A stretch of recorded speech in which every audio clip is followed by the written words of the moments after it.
The war ended, and the city lost control. On the night victory in Europe was declared, Halifax should have slept in relief. Instead, it stayed awake to the sound of shouting, breaking glass, and footsteps running where marching boots had only just stopped. For 6 long years, Halifax had been a frontline city without a battlefield. Its harbor was the Atlantic's beating heart.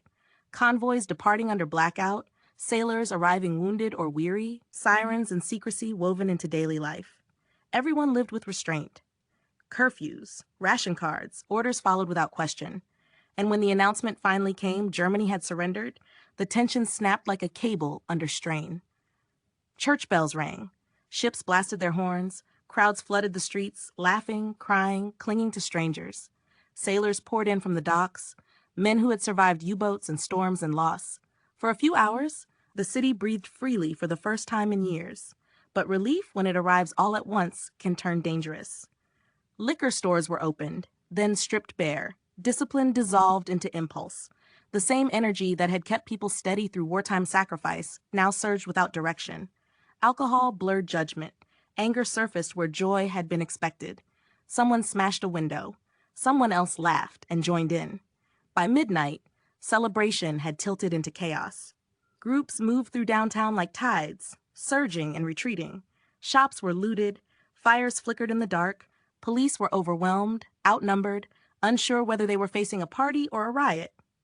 Many officers were veterans themselves, men who understood the weight behind the faces in front of them.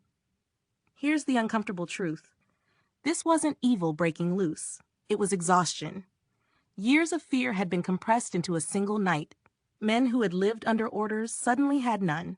Civilians who had swallowed grief in silence found no words left, only action. The city had rehearsed for war, but not for peace. By morning, the damage was unmistakable. Streets were littered with debris, storefronts stood hollowed out, the cost ran into millions, and the celebration of victory had left Halifax bruised, ashamed, and stunned. No one won that night.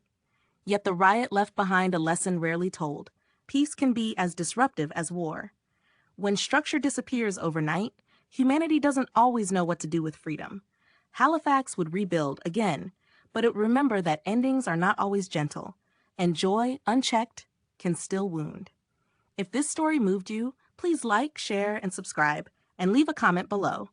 Your support helps keep these forgotten moments of history alive.